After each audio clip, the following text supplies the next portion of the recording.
Hold up, real talk.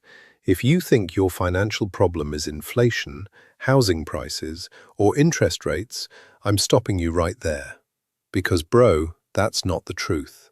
Today I'm going to show you something nobody tells you. The 3 real reasons that keep you, your parents, your friends, all of us, broke. And these reasons aren't out there. They're in here. Inside your control, no cap.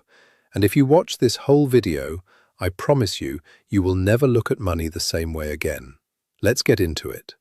I didn't just read this stuff in books. I've lived it, literally.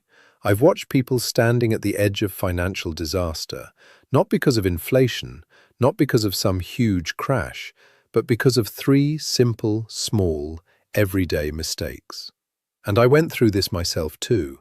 Yeah, I didn't know any better at first either.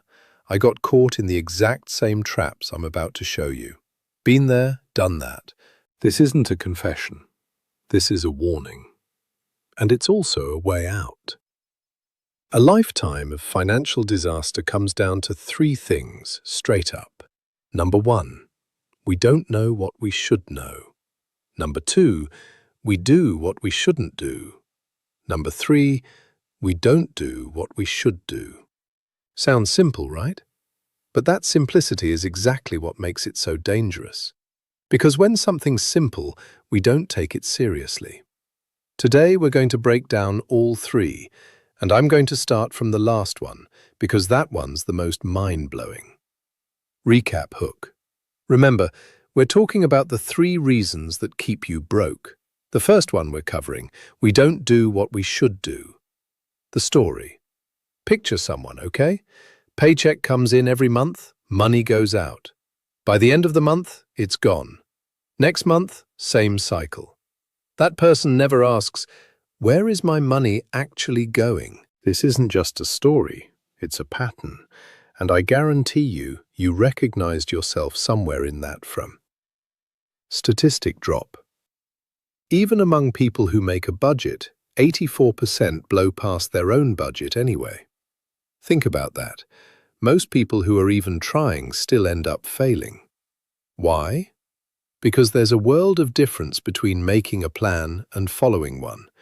It's like someone saying, I wrote out a whole week's workout schedule, but never actually went to the gym.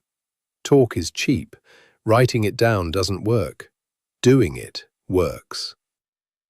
The deeper problem. Emergency fund. Here's another thing people don't do.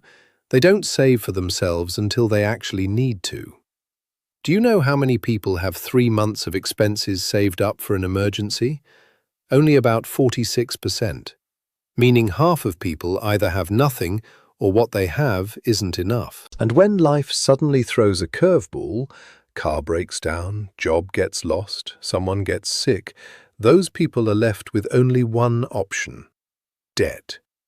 And that debt just pushes them straight into the next crisis.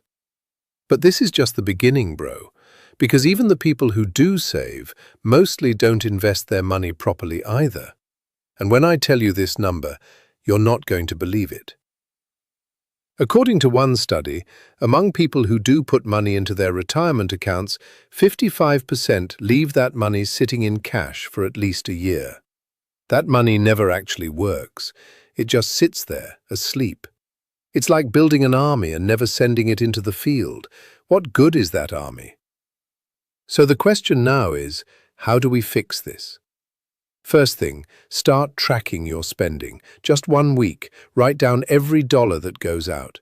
You'll see exactly where the real problem is. Second, automate it. Make your saving and investing automatic. The moment your paycheck lands, pull money out and save it before your hands get the chance to spend it. Why? Because 80% of finance isn't math, it's behavior, real talk. If you build good habits into an automatic system, you won't even need willpower. And third, build an emergency fund. 3 to 6 months of expenses. That's the cushion that keeps you from making desperate decisions. Recap. So remember, we don't do what we should do. We don't track, we don't save, and the ones who do save don't invest. but now you know the way out. Section 2. We do what we shouldn't do. Pattern interrupt hook. Now I'm about to tell you something that's going to make you uncomfortable. If you're feeling uncomfortable right now, good. That means it's actually hitting home, no cap. Cars, the ego trap.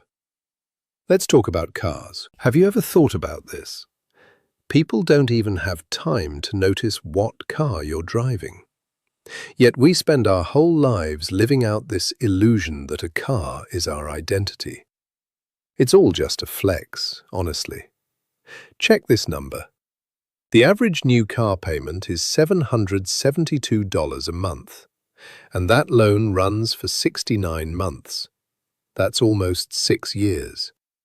6 years for something that's losing value every single day. And the interest rate? 7% on average. Think about it. A 7% loan for 69 months on an asset that's depreciating. That's financial suicide just in slow motion. Housing. House rich, life poor. Now let's talk about houses. People buy so much house that there's nothing left for them to actually live on. The average person puts 33.4% of their income straight into their mortgage, a third, just for the house. When that much money goes into one place, everything else, saving, investing, actually enjoying life, gets left behind. High-interest debt, the silent killer. And here's the most dangerous reason of all: high-interest debt. 35% of Americans say their debt is at or close to its highest level ever. That's not a small thing. And people in debt are putting 30% of their income straight into debt payments.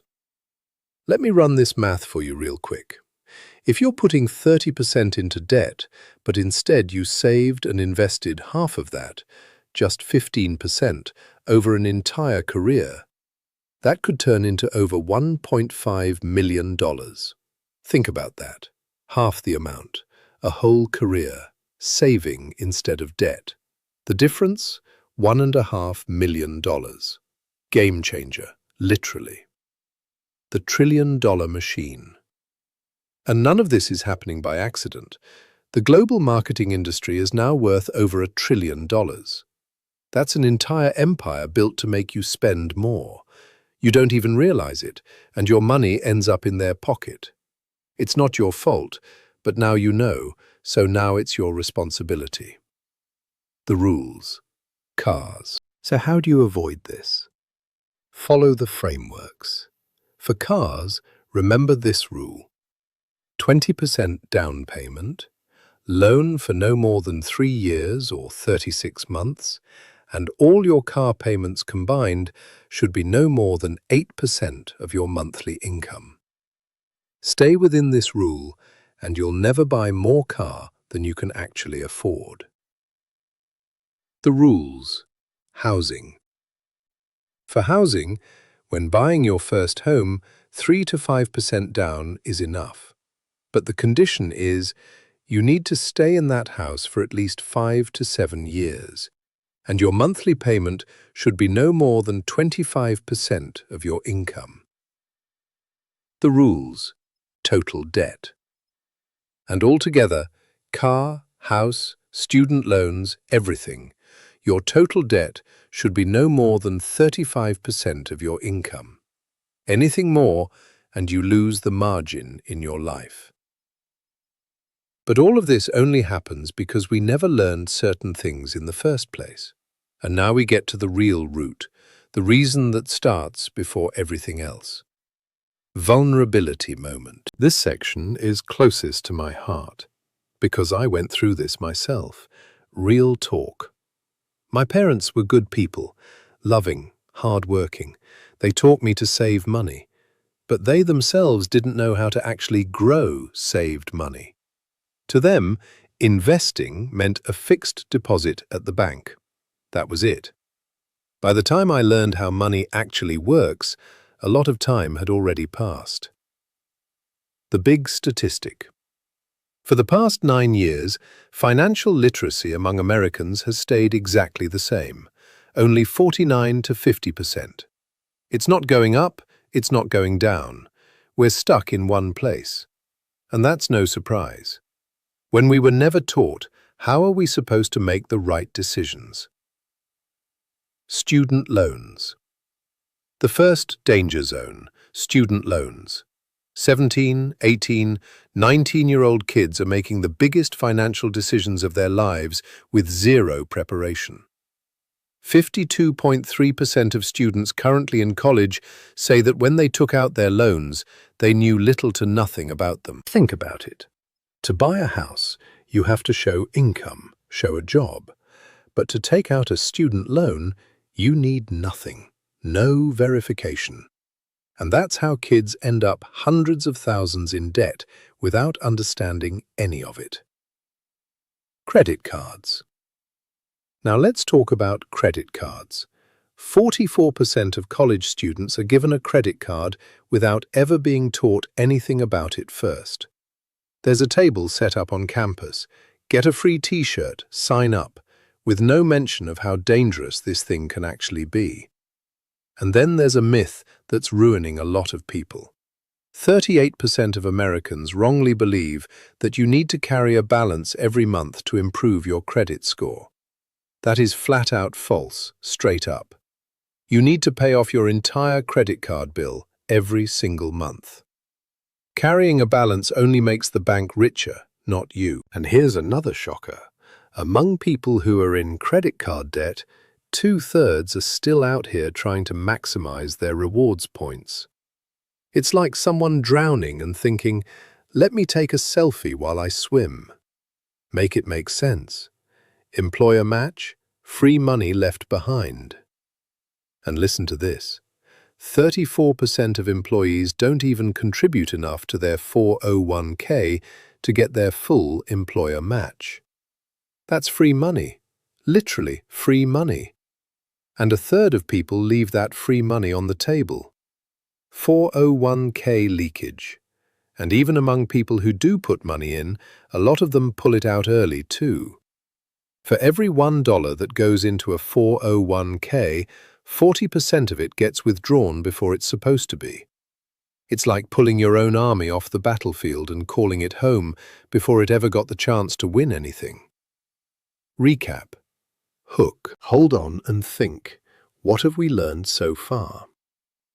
We don't know, we do what we shouldn't, and we don't do what we should. All three together create a trap that repeats itself generation after generation. Now you know what the disease is, let's talk about the cure. Let's get into it. Step 1. Educate yourself. First thing, start learning. Listen to podcasts, read articles, watch videos. But learning alone isn't enough. You have to actually apply what you learn. Step 2. Know when to ask for help. You don't have to figure everything out alone. When you're confused, ask. Talk to a professional. That's not weakness, that's wisdom. Step 3. Be afraid of debt.